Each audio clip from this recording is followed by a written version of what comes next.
Assalamualaikum warahmatullahi wabarakatuh.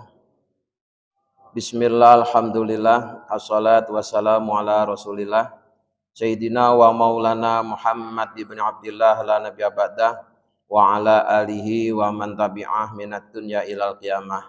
La haula wa la quwata illa billah amma ba'du. Lillahi ta'ala al-fatihah. A'udzu billahi minasyaitonir rajim. Bismillahirrahmanirrahim. Alhamdulillahi rabbil alamin. Ar-Rahmanir Rahim. Maliki yaumiddin. Iyyaka na'budu wa iyyaka nasta'in. Ihdinas siratal mustaqim. Siratal ladzina an'amta 'alaihim ghairil maghdubi 'alaihim waladdallin. Amin. Hadirin ma'asyiral muslimin hafizakumullah. Malam ini masih melanjutkan penjelasan tentang sikap arifun dalam menerima pujian dan cacian. Pada pengajian sebelumnya telah saya bacakan penjelasan bahwa ada dua penjelasan. Pertama, manusia dalam mensikapi pujian dan cacian itu dibagi menjadi tiga, yaitu pertama al-awamul ghafilun, orang awam yang masih lalai. Yang kedua al-ubad waz-zuhad. Yang ketiga al-arifun al-wasilun. Itu bagi yang menganggap bahwa sikap manusia dalam menerima pujian dan cacian itu jadi tiga. Tapi kemudian di keterangan yang lain dia tidak tiga tapi empat, dan isinya hampir sama, hanya penjelasannya ada yang kemudian dirinci. Yang mengatakan empat, yang pertama yaitu disebut awamun juhalun, orang-orang awam yang masih bodoh. Kemudian yang kedua ubad zuhad, yang sedang ibadah dan sedang memerangi nafsu. Yang ketiga muridun salikun, orang yang sedang berjalan menuju Allah. Dan yang keempat yaitu arifunal wasilun, orang-orang yang telah mengenal Allah dan telah sampai perjalanannya menuju Allah. Jadi bedanya yang tiga dengan yang empat adalah untuk bagian yang ketiga itu dibagi menjadi dua, sehingga akhirnya menjadi empat, sehingga isinya hampir sama. Bahkan ternyata untuk arifun sendiri itu ada dua, yaitu pertama orang-orang arif yang telah menguasai hawa nafsunya, dia selalu wusul ilallah, selalu terhubung dengan Allah dalam segala sesuatu dan segala keadaan. Ketika dipuji dia senang bersama Allah, ketika dicaci dia juga sedih dan tunduk serta patuh di hadapan Allah. Nah, orang-orang yang sudah disebut arifun, orang-orang yang mengenal Allah, itu dengan istilah lain sudah bisa dikatakan mimba'di auliyaillah, sebagian dari walinya Allah, orang-orang yang sudah dicintai oleh Allah karena dia juga mencintai Allah. Orang yang sudah dicintai Allah, dengan kata lain disebut sebagai walinya Allah, itu bila ada seorang yang mencelanya, melawannya, maka dia akan berhadapan dengan Allah. Ya, karena si hamba tadi telah menjadi kekasih Allah, hamba yang disayangi oleh Allah, maka kalau dia disakiti oleh orang lain, Allah yang tidak terima, Allah yang akan membela. Maka dalam hadis ya katakan man ada ilayya waliyan faqad adzantuhu bil harbi. Ini hadis qudsi. Barang siapa yang melawan atau memusuhi waliku, maka sungguh aku Allah memproklamirkan untuk perang dengannya. Allah yang akan membelanya. Kemudian orang-orang yang telah mencapai derajat arifun, itu memandang segala sesuatunya adalah Allah. Sehingga bagi dia ketika dipuji itu senengnya ya dengan Allah. Ketika dicaci sedihnya juga dengan Allah. Bukan dengan yang mencela, bukan dengan yang memuji, tapi yang dia menjadikan senang atau sedih itu adalah Allahnya. Sehingga bagi kalangan para walinya Allah itu sudah tidak ada masalah bila mereka saling memuji, karena pujian itu sesungguhnya nanti juga akan dikembalikan kepada Allah. Pujian itu dari Allah dikembalikan lagi kepada Allah. Ketika ada orang memuji, dia memuji itu karena digerakkan lisannya oleh Allah untuk memuji. Nah, orang yang dipuji, kenapa kok dia dipuji? Karena keburukannya ditutupi oleh Allah, kebaikannya ditampakkan oleh Allah. Maka ketika terjadi pujian itu sesungguhnya ya dari Allah untuk Allah. Nah, kemudian wa madhu suyuhi min a'dhamil qurubati, memuji para guru, memuji para aulia illah, memuji para mursyid, itu termasuk pendekatan diri kepada Allah yang paling agung. Wa aqrabu wasaili ilal wusul, dan merupakan perantara yang paling dekat untuk bisa segera sampai ke Allah. Mengapa? Ituhum babullahil a'dham, karena para walinya Allah itu ibaratnya seperti pintu ya. Orang yang pengen ketemu dengan Allah harus melalui pintu.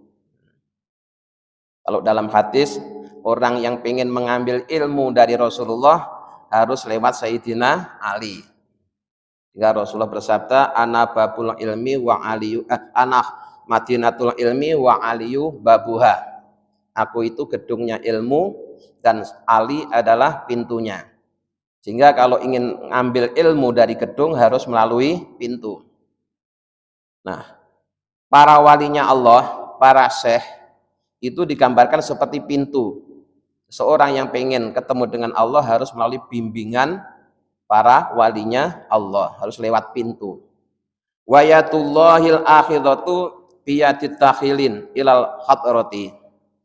Dan juga digambarkan seperti tangan yang menuntun orang-orang yang ingin sowan menghadap Allah Subhanahu wa taala. Yang membimbing ya, membimbing orang-orang yang ingin menghadap Allah. Faman matakahum faqad matakhallah. Maka barang siapa yang memuji para walinya Allah, hakikatnya dia juga sedang memuji Allah. Karena walinya Allah itu orang-orang yang dicintai Allah. Sehingga kalau kita memuji orang-orang yang dicintai Allah, hakikatnya kita juga memuji Allah. Sebaliknya kalau kita mencela ya, wa man dzamahum faqad dzamallah. Kalau kita mencela walinya Allah, ya sama saja dengan mencela Allah. Kenapa? Kita telah berani mencela orang yang dicintai Allah. Allah aja mencintai, Allah aja memuji, kok kita berani mencela. Berarti kita mencela orang yang dicintai Allah, mencela orang yang dipuji Allah. Maka sama aja dengan kita telah mencela Allah. Yang demikian ini diisarahkan oleh firman Allah dalam Al-Quran, innalladzina yubayyi'unaka innama yubayyi'unallah. Sesungguhnya orang-orang yang telah berbaiat kepadamu Muhammad, hakikatnya mereka telah berbaiat kepada Allah. Di dalam sejarah Nabi itu pernah terjadi beberapa baiat, janji setia untuk melaksanakan perintahnya Allah dan Rasulullah, janji setia untuk selalu membela agama Allah. Silahkan baiat. Itu orang baiat itu secara lahiriah ya, dia berjabatan tangan dengan yang membaiat. Nah, kelihatannya dia berjabatan tangan dengan Rasulullah, para sahabat tuh. Tapi hakikatnya dia sama saja dengan berjabat tangan dengan Allahnya. Maksudnya begitu. Bukan kok Rasulullah itu Allah, bukan. Ya. Tapi hakikatnya seperti itu. Wa kadzalika madhur Rasul sallallahu alaihi wasallam huwa babu adzimil fil wusul ila hadratil karim. Begitu juga memuji Rasul, memuji Nabi Muhammad, itu merupakan pintu yang agung untuk bisa sampai ke Allah. Makanya Kita sebagai orang-orang yang berakidah Ahlussunnah wal Jamaah punya tradisi memuji-muji Rasulullah dengan cara membaca sholawat. Tidak hanya pada saat bulan Rabiul Awal saja, setiap hari di mana-mana kita mendengar orang bersenandung sholawat Nabi yang isinya itu adalah pujian terhadap Rasulullah. Karena memuji Rasulullah itu merupakan pintu yang agung untuk bisa hadir di hadapan Allah. Kemudian ada satu hadis yang sangat populer. Nabi bersabda bahwa jika kalian dipuji oleh seseorang, maka hendaklah orang tersebut kalian taburi pasir. Taburkan pasir dalam mukanya. Itu maknanya bagaimana? Hadis tersebut berlaku untuk orang yang ketika memuji dia tidak tulus ikhlas. Jadi pujiannya itu ada pamrih. Ya.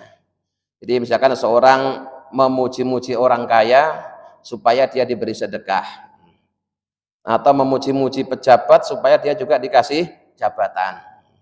Nah, yang model begitu itu, ya, pujian yang tidak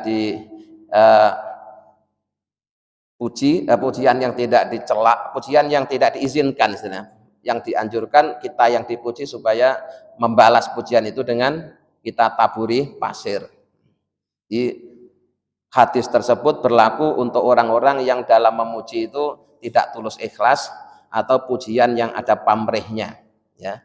Muji-muji orang kaya ujung-ujungnya supaya dikasih sedekah. Muji-muji pejabat ujung-ujungnya supaya dia juga diangkat jadi pejabat.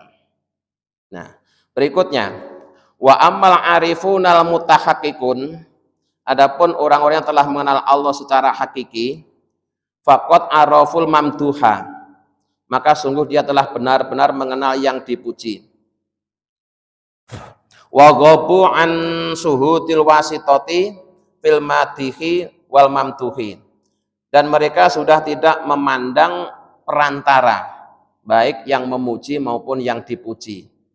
Jadi arifun mutahaqqiqun, orang-orang yang telah mengenal Allah secara hakiki, itu mereka sudah mengetahui sumber pujian, sehingga dia sudah tidak memandang perantara, tidak memandang yang memuji, juga tidak memandang yang dipuji.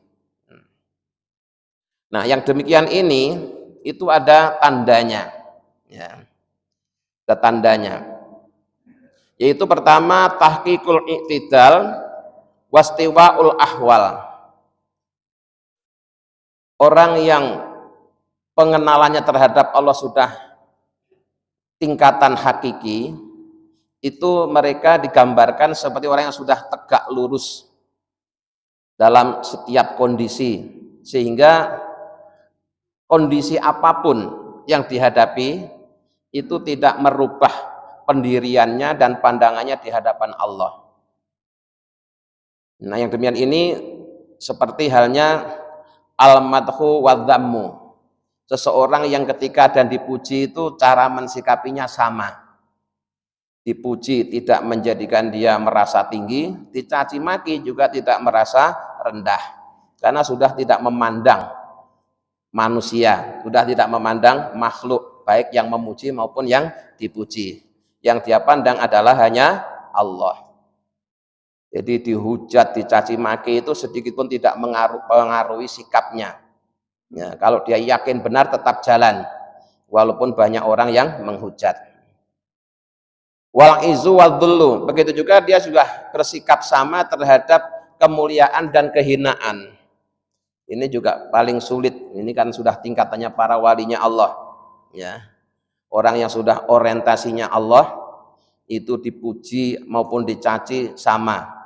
Kemuliaan maupun kehinaan sama. Kenapa? Karena yang dia pandang bukan pujian, cacian, kemuliaan, kehinaan. Yang dia pandang adalah Allahnya. Al-qabdu wal bastu, sempit dan luas, atau dengan kata lain sedih dan senang, itu bagi dia juga sudah dianggap sama. Ya, sedihnya dengan Allah, senangnya juga dengan Allah. Al-man'u wal atta, ketika diberi dan ketika ditolak permintaannya, itu bagi dia juga sama. Kenapa? Yang memberi Allah, yang menolak juga Allah. Jadi sudah seperti itu, Pak. Ya. Jadi sudah enggak terpengaruh dengan apa kata orang. Karena semuanya yang dia pandang adalah Allahnya. Nah, yang demikian ini sebagaimana diisyarahkan oleh Syekh Ibnu Athaillah dalam satu nasihatnya, mata kunta idza u'tita basatoka al-ata'u wa idza munita qabadokal man'u fastatalla bidzalika ala subuti taufuliyatika. Mata kunta, tatkala keberadaanmu, idza u'tita, ketika kau diberi, basatoka, maka mengembirakanmu apal atau pemberian. Wa idza munita, sebaliknya ketika ditolak, kalian ditolak, qabadoka, maka akan membuat sempit apal man'u, penolakan. Fastadalla, maka menunjukkan bidzalika, yang demikian itu menunjukkan ala subuti taufuliyatika, atas tetapnya sifat kekanak-kanakanmu. Ya. Jadi kalau ada orang, dan ini umumnya orang, kalau minta diberi seneng, kalau minta tidak diberi dia sedih. Maka orang yang seperti itu, kata Syekh Ibnu Athaillah, digambarkan seperti anak kecil. Ya, anak kecil walaupun dia sudah tua. Ya, walaupun dia usianya setelah lahir sudah di atas 60 tahun. Tapi kalau kualitas imannya, kalau dikasih seneng, kalau tidak dikasih sedih, itu dianggap seperti anak kecil. Berarti imannya belum ada peningkatan, masih dianggap seperti imannya anak kecil. Anak kecil itu kalau dikasih senang, kalau tidak dikasih sedih. Nah, kita juga seperti itu. Kalau kita mohon kepada Allah, kemudian oleh Allah dikabulkan, terus kita bergembira. Sebaliknya suatu saat kita mohon kepada Allah, ternyata oleh Allah pemberian itu ditunda, tidak segera diberikan, terus kita bersedih. Maka berarti kita masih seperti anak TK. Kita masih seperti anak kecil. Itu pertama. Yang kedua, wa adamu sidqika fi ubudiyatika, dan belum adanya kesungguhanmu dalam beribadah kepada Allah. Berarti kamu belum sungguh-sungguh menjadi hambanya Allah. Kamu hanya merasa jadi hambanya Allah ketika diberi, tapi ketika tidak diberi kamu sudah bersedih. Kalau kamu benar-benar hambanya Allah, diberi atau tidak diberi sama-sama.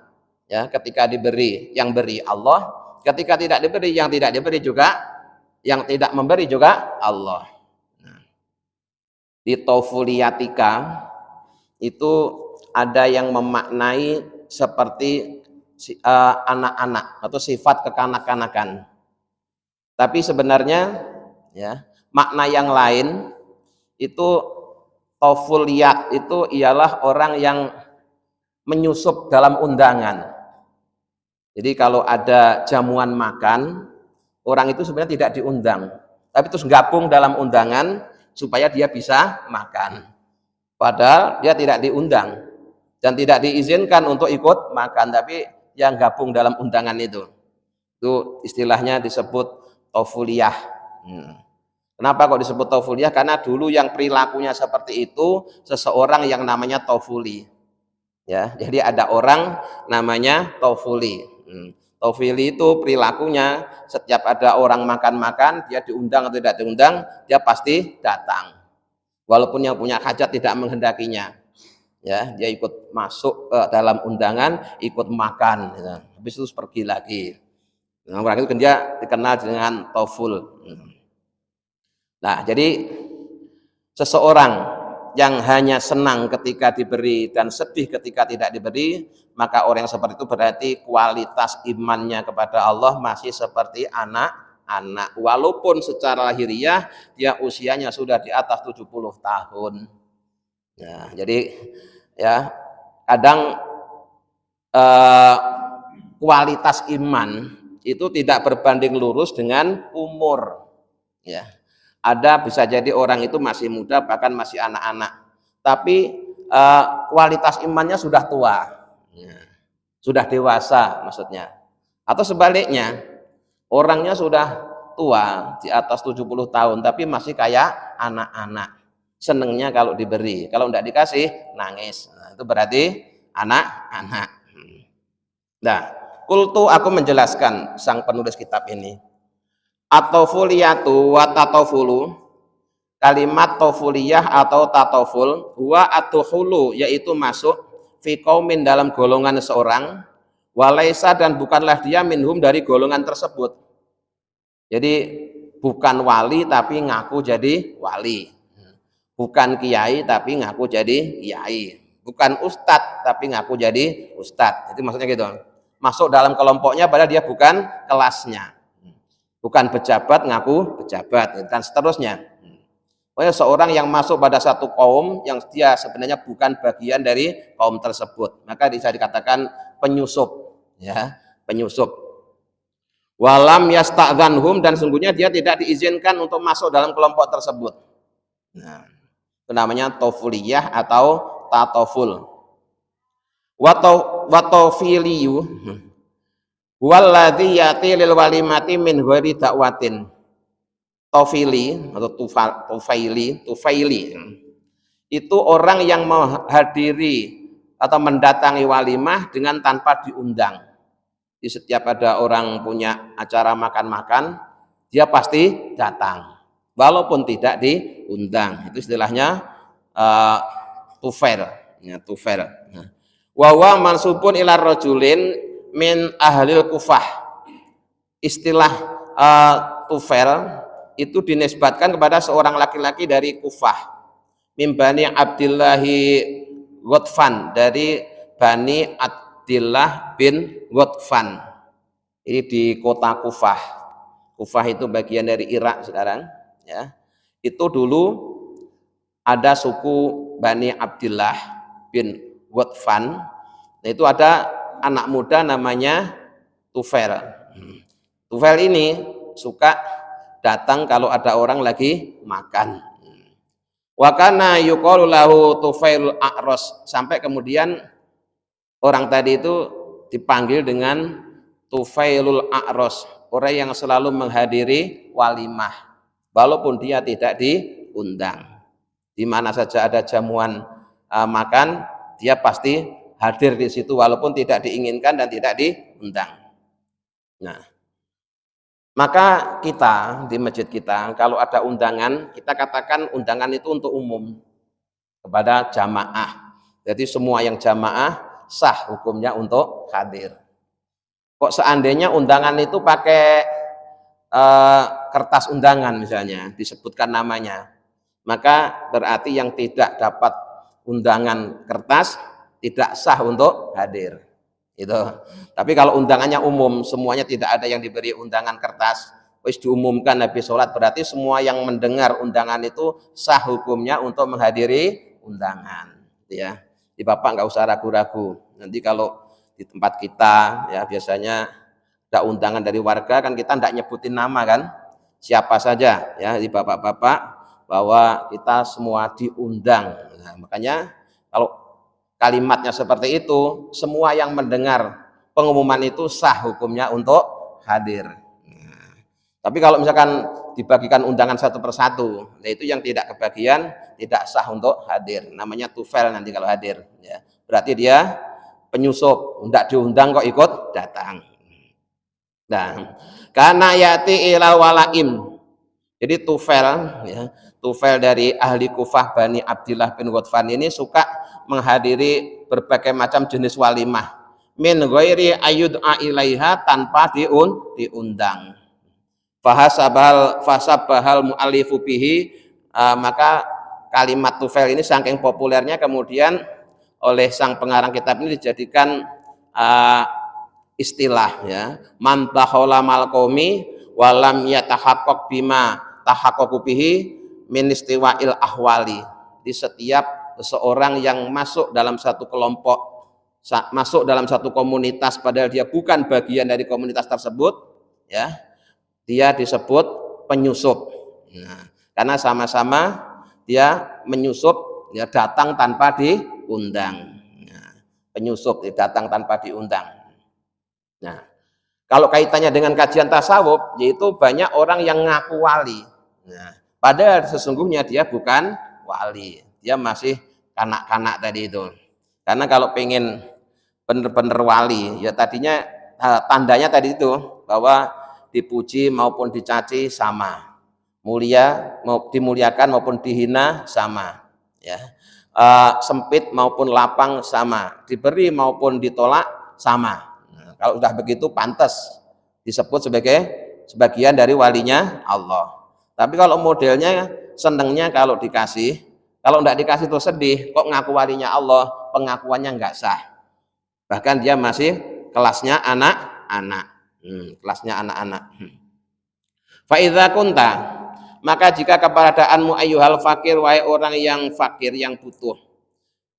Idza utita, tatkala kalian diberi khudzu zaka, apa yang kalian senangi, wa manaka, dan dianugerahi kamu, wa tasota, dan kalian sampai bi awaitika wa hawaka, dengan apa-apa yang kalian senangi dan sukai, minal ghina, berupa kaya, wal izza, dan wal izzi, dan mulia, wal jahi, dan jabatan, wal basti, dan keluasan, kekayaan, wasihati, dan sihah, wal afiyah, dan sehat lahir batin, wa ghairi dzalika, dan yang lain-lain, minal khududi, dari berbagai macam bagian-bagian yang menyenangkan, wasawati, dan disukai oleh seseorang, impasatta, kemudian kalian merasa luas, wa farohta, dan merasa gembira, wa idza munita, dan sebaliknya ketika kalian ditunda, minta tidak segera diberi gitu,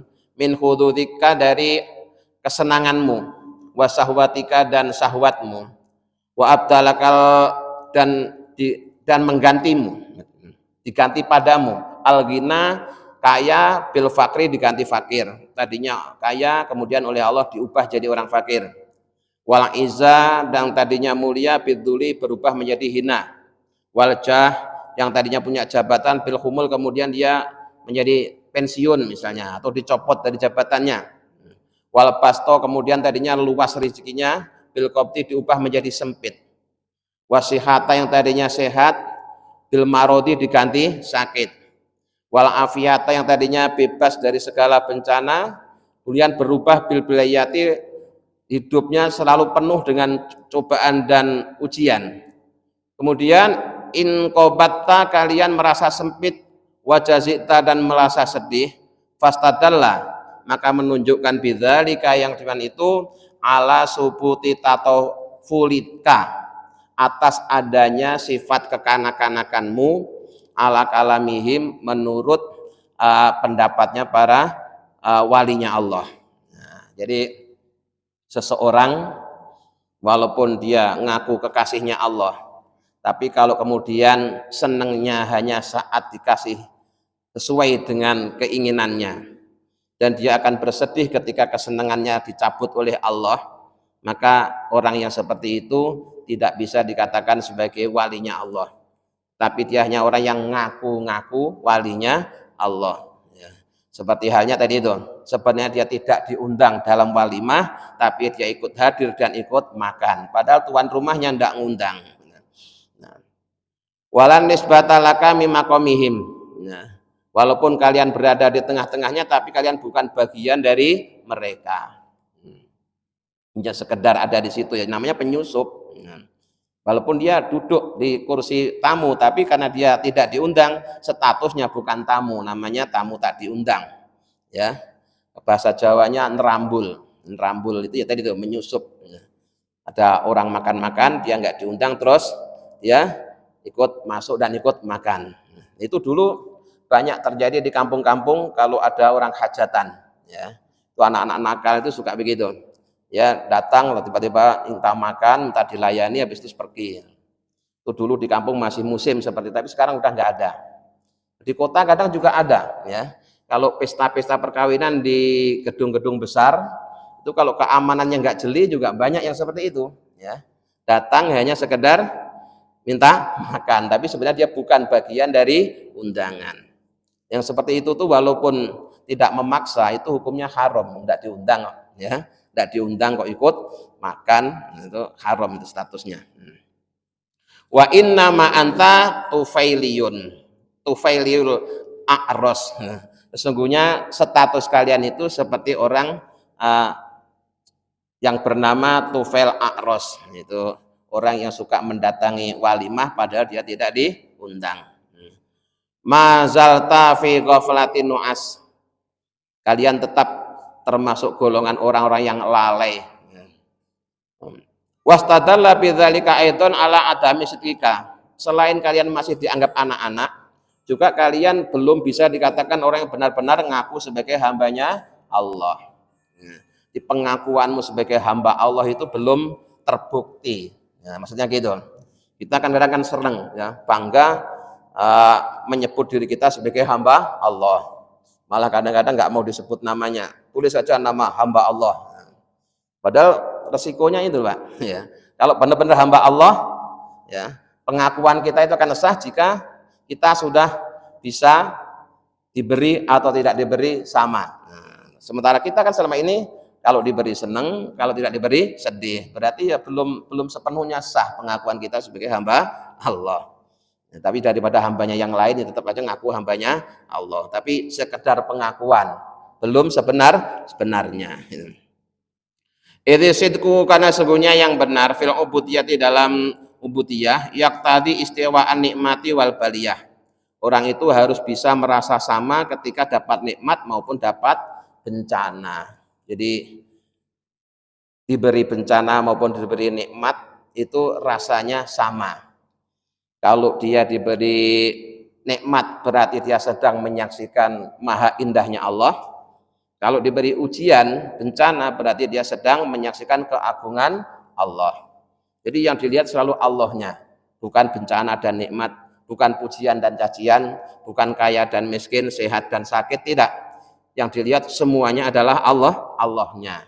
Nah, kalau sudah bisa seperti itu dan stabil, ya stabil, berarti orang itu memang sudah pantas disebut sebagai bagian dari walinya Allah.